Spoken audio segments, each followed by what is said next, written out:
Hello world. 1980 was a very busy year for ABBA. After they must have been exhausted after their 1979 American and Canadian and European tour, they came back, they had Christmas, they then started rehearsing for a Japanese tour, which they did in March, and then Bjorn and Benny got on with trying to write the new album, which turned into Super Trooper, which came out in November. But there'd also been this niggle that in some parts of the world, ABBA had potential to be this global phenomenon, but weren't quite. And one of those was the Spanish-speaking world, particularly South America. And so they got together with Buddy and Mary McCluskey, who wrote some Spanish translations for a lot of the songs that ABBA were famous for, that kind of had Spanishy kind of sounding titles. Now let's just be clear for a moment, all right? ABBA never intended to initially write songs in Spanish. They always wanted to sound like they were English or American, because that's where it was at. That's where you got global success, by singing in English and sounding like you were that. They got together this album. They called it Gracias por la Musica. All right, it was released on the Septima label in June the 23rd, 1980. And then the girls carried on and did the vocal recording for Super Trooper. So the songs on Gracias por la Musica were then reissued in the 90s when the gold thing was just happening. They made this thing called ABBA Oro, which is basically Gracias por la Musica or Gracias por la Musica in a different order, really. And the tracks on here, as I say, they're the ones that kind of sound like they could be Spanish anyway, even though they were never intended to be. Fernando, Chiquitita, Gracias por la Musica, La Reina del Baile, El Andar, Dame, Dame, Dame, Estoy Soñando, Mamma Mia, Hasta Mañana, and Conociéndome, Conociéndote. The most modern of those songs was Dame, Dame, Dame. I wonder if you can guess what that is. Give you about 5 seconds. It's Gimme, Gimme, Gimme. Not Gimme, Gimme, Gimme, A Man After Midnight, by the way, because they don't actually translate that A Man After Midnight into Spanish. Right, so it's having a look at those titles now. There was an extended deluxe album. If you search for Gracias por la Musica on Spotify or Apple Music, you will come across a deluxe album. When this, or the songs on Gracias por la Musica, proved to be very successful indeed, they decided that they would write a couple of songs on Super Trooper which would be deliberately intended to have a Spanish translation, because there are drawbacks, and we'll talk about those in a minute. And yeah, the earlier translations do fall down a little bit. But as I say, Andante Andante on Super Trooper, obviously Spanishy sounding title. Andante, by the way, and it's a musical direction to play a song at a walking pace, if you will. So, Andante, Andante, Felicidad, Felicidad, which means, which is Happy New Year. And then on The Visitors, they did No hay quien a culpar and Se me escapando, When All Is Said and Done, and Slipping Through My Fingers. They wrote Spanish versions of those. Where the translations really fall down on the first Spanish album is that the titles do not mesh as well with the music. It was quite hard for them to come up with a title that meant exactly the same as it did in English, and then try and get that to fit the tune that everybody knows. Stig Anderson was a master of the title of a song. Take a song like Hasta Mañana, for example. His idea was a title should never be able to be separated from the piece of melody that it's been written for. They should sound like they emerge from the spiritual realms, as it were, at the same time as each other. Even if you've got this piece of music and it's taken you weeks and weeks and weeks to try and get some words for it, you still need that title to fit hand in glove. Stig Anderson, who was, by the way, their manager and occasional songwriting collaborator, he was about to go to get some Christmas sunshine with his wife in 1973 in the Canary Islands. Las Palmas, I think, is where they were. ABBA had that year, 1973, failed to get through to the finals of the Eurovision Song Contest with Ring Ring. They wanted to have another go in 1974. Hasta Mañana was their first candidate, as it were, for a Eurovision entry. Bjorn and Benny handed him a cassette and said, we need some words. And so he took that off on holiday with him. Whereas most of us would be taking our holiday reading with us, he took a bit of holiday songwriting. He took his job, his work, basically, with him. And he was listening to the radio, and he heard that people were saying "Hasta mañana," until tomorrow, at the end of a radio show, whatever. And he thought, well, actually, that kind of fits in with a little bit of tune that Bjorn and Benny have just given me.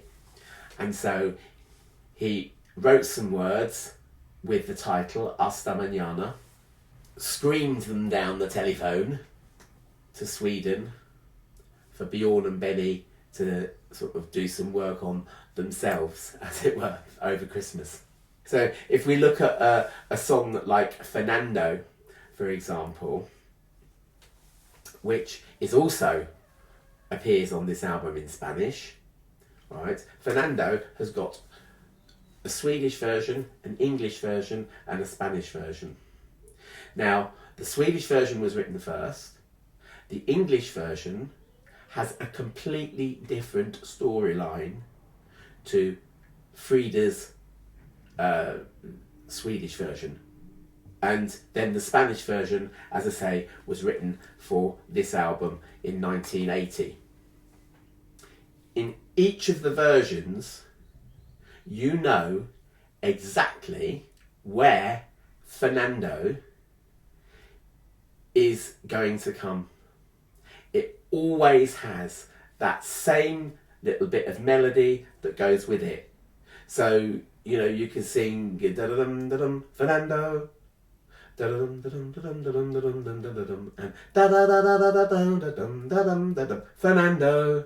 Da-da-da-da. So even if you weren't from an English-speaking country or a Swedish or Spanish-speaking country, you will always know where that title is. You will always know the words of that title. When I first got a copy of ABBA Greatest Hits, and before I'd even heard it, I looked at the list of the titles on there and I thought, oh yes, I know that one, don't know that one, don't know that one, can't even read that one. What is that? Hasta Mañana. What's that mean? And then as soon as I played it and as soon as I heard it, Hasta Mañana, and never forgot it. And that's the power of getting a really good title. Fernando as well, you know, a really good title. But on Gracias por la Musica, there are some songs where it just does not translate that easily. So for example, Dancing Queen, when it first appeared in Spanish on that first Spanish album, it was called Reina Danzante, Queen Dancing, literally in English. By the time that the early 90s came around and this reissue, they changed the title to La Reina del Baile, the Queen of the Dance, or the Queen of the Ball, or something like that. So that goes to show that in that song there is no hook, there is no lyrical and music hook, so that when you come away from it, you're still singing "You Are the Dancing Queen," because there is absolutely nowhere, there's no Spanish phrase for a foreigner to get their teeth into, and we'll look at those words to Dancing Queen a bit later on. Knowing Me, Knowing You fares a little bit better. The actual title is Conociéndome, Conociéndote, but there is absolutely nowhere in the body of words where that comes in exactly that form. And the part where we expect to hear knowing me, knowing you, aha, is solo tu, sola yo. Solo tu, sola yo, aha. And then when we get to knowing me, knowing you is the best I can do, they say conociéndome a mí, conociéndote a ti. It kind of muddies the waters, because those are the two lines where you expect the title to come, and they're both different. I Have a Dream is called Estoy soñando, I am dreaming. There is nowhere in the song where Estoy soñando comes. And so where we get the I Have a Dream in English, they say yo lo soñé, I dream it. But they could have just said yo lo soñé and called that the title, and it would have helped it stick just a little bit. Again, it's more successful than Dancing Queen. The other one that really doesn't come across quite so well is Thank You for the Music, which is called Gracias por la Musica, and nowhere in the song do you hear Gracias por la Musica. And in fact, you've got where it says thank you for the music in English, they say quiero dar las gracias, which is it's only half a phrase. I want to give thanks. So, you know, you've got this sort of great big sort of nugget in English, thank you for the music, which means something basically to us all, you know, and it expresses something just in those few words. The whole chorus is basically taken up explaining that Agneta wants to give thanks to the music.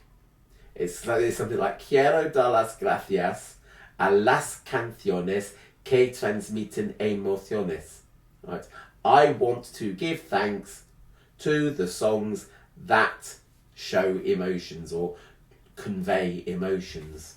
So it's not particularly economical. It doesn't quite fit the bill. But those Spanish songs were a great success.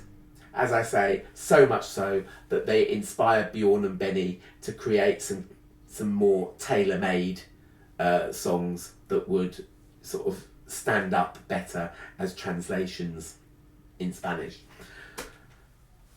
As I say, when I was a tiddly-widdly boy in 1980, what would I have been, 11 at that time, in June 1980, to get hold of Gracias por la Musica, I had to write away to the ABBA magazine or the ABBA fan club to get it, and send your cheque or postal order with return postage to wherever, and you got it sent back. And it actually took weeks and weeks and weeks, and I'd only just started Spanish, and I took my record into school and I went up to my Spanish teacher and said, "Please, sir, you said that word is gracias, And you know that you said that that word there is conociendome.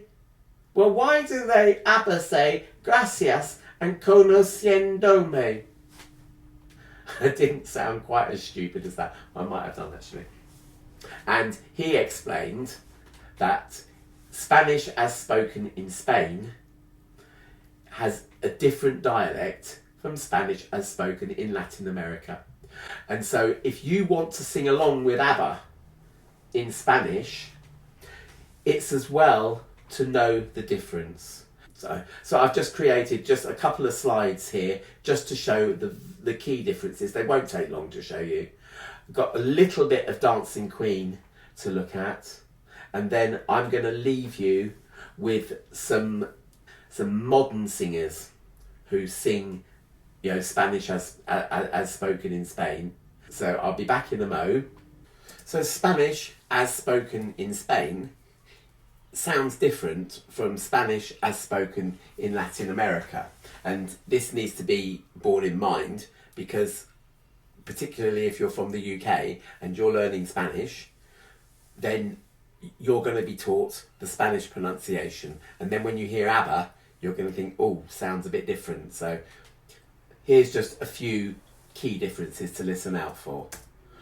So C in front of A, O or U is hard. It's like the English car, cost and quick. It's still a hard k sound there, even though we're using different letters. So in Spanish we've got campo, which means field, con, which means with, cuando, which means when. C in front of E or I is like the English th in thing. So in Spanish, dulce, which is C before E, dulce means sweet. Canción, which is C before I, means song, but get that th sound, C before I. D is like a th sound in this, so cuando, and in the previous example, dulce, where the D is quite a hard th sound. J and G before E and I forgot to put that in, is like h at the back of the throat. Right, so we have words like juventud, which you'll hear in Dancing Queen, which means youth. Lia, LL, lia, lia, not Lee, not like lovely, but lia. Think of the word like civilian or brilliant even. And we've got the word llegaré, which you'll hear Frida sing in I Have a Dream. It means to cross over. I will cross over. And Z is like the th sound in thing. And so the word like azul, which is blue, which you'll hear Frida sing in Fernando, en la lumbre azul, in the blue light. In South America, Latin America, apart from Brazil, they speak Spanish. In Brazil, they speak Portuguese. There are some key differences which we need to look out for. Mainly, it's the letter C. Now, before A, O and U, it's exactly the same as Spain Spanish, as it were. So it sounds like the English c in car, cost or quick. Campo, con, cuando. C before E or I is like the S in sing. Okay? In Spain, it's like th. Here, it's like s. Dulce. Canción. D is like the English in D in dark, so it's just normal, as it were. Dulce, for example, or cuando. G, E, G, I and J are like the h at the back of the throat again, but they can almost go silent. So juventud or juventud. The name Juan, for example, Don Juan, for example, Don Juan. The J might sort of almost disappear. So I think you just have to listen to a Latin American Spanish speaker to really hear that. And the same with this one. This is a really difficult sound. All right, in Spain, it's easy. Lia, lia everywhere, right, in every word. But here, it's a bit like j or j, right? If you listen to how Frida pronounces it, because ABBA was singing for Latin America, right? They pronounce their words like this. So you'll hear when she sings Llegaré for I have a dream, means I'll cross over, but sometimes you'll hear it just like a l, right? Like they do in Dancing Queen. And then we've got the Z. It's no longer a th, as in Spain Spanish. This is now Latin American Spanish. It's s, so azul. I just thought I'd put a little bit of Dancing Queen up just to try and illustrate some of the points that I've been making throughout this video. So these are the Spanish words, all right? Now I'm going to read them to you in the Latin American accent that ABBA would read them to you. Tienes noche y a donde ir, todo listo para salir. Luces por todas partes, busquen un lugar, música y a bailar. Uno y todos a disfrutar, hay un ritmo sensacional, con un rock muy violento, largas a bailar, nadie te va a parar. Y en la multitud, brillas con plenitud, reina al fin toda juventud. Tu inquietud, reina al fin toda juventud. Oh, oh. Al bailar, al girar, sabes reír y vibrar. Miren bien, allí va como una reina ya. Now, if you look here, right, this first part is Friday night and the lights are low. It's that little part of the song. Tienes noche a donde ir, todo listo para salir, luces por todas partes, busquen un lugar, música y a bailar. That part there. When we get to the second paragraph, that is the You Are the Dancing Queen bit. And this is what I was saying about titles. There is nothing in this part here which would correspond to the chorus in ABBA's song that says You Are the Dancing Queen. There's nothing even here that would give you a clue as to what the title of the song might be. I've got a very literal translation here. I did some of it myself and I used Google Translate to help me with a couple of other bits. But yeah, so Tienes noche a donde ir, Friday night and where to go. All ready to go out, lights everywhere, looking for a place, music and dance, for everyone to enjoy. Uno y todos a disfrutar. It's the same idea of going out and having a party, but it's just different, yeah? So when we get to You Are the Dancing Queen, you shine with fullness, brillas con plenitud, that is a literal translation there. Queen to the end, all youth, your restlessness, queen to the end, all youth. When you dance, when you spin, that's you can dance, you can jive. Yeah, you know how to dance and vibrate, and I wonder whether that's like groove, or nowadays would be vibing, man. Alright, and then have a look, have a good look, miren bien, there she goes, like a queen now.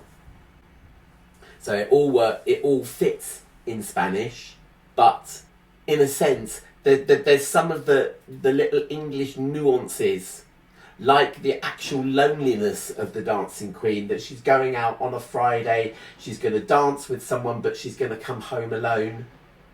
That kind of thing, that's all gone out of the window. You know, what I really hope is that if you're learning Spanish, or if you just fancy singing along to the Spanish, that there's some hints for you there as to how to pronounce it. 1 moment later.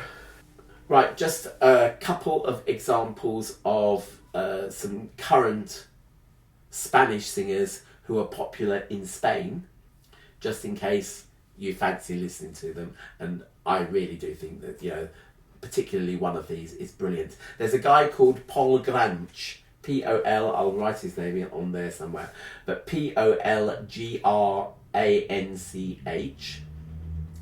He has an album called Tengo que calmarme, of which there's a single called Tengo que calmarme, that means I must calm down.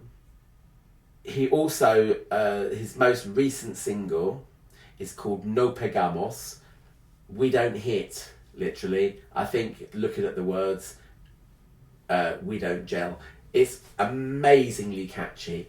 And he is like, I suppose, a Spanish Harry Styles, i.e. the style of Spanish that he is singing in makes it is standard Spanish. He's not trying to be someone like, I don't know, Dizzy Rascal or something like that, that is putting in a whole ton of street slang that, you know, we can't understand. This is all sort of within the realms of, you know, being fairly standard. All right. The next person that I want to recommend to you is a guy called Walls, as in spelt like walls that behind me, W-A-L-L-S. All right. In 2022, he released an album called Los Niños del Parque. Yeah, this is brilliant. I found it on Apple Music. That is the only place where I've got it. I haven't got a physical copy of Los Niños del Parque, but it's absolutely brilliant. But it is kind of post-punk, but his background is in these contests that they had on Spanish telly that were like hip-hop rapping kind of things. So there's a huge amount of urban street slang and stuff going on in his work. So it won't necessarily be as comprehensible to you as someone like Paul Granch or ABBA. All right? And with that, remember to like, subscribe, share if you dare. I'll see you in the next video. Bye-bye.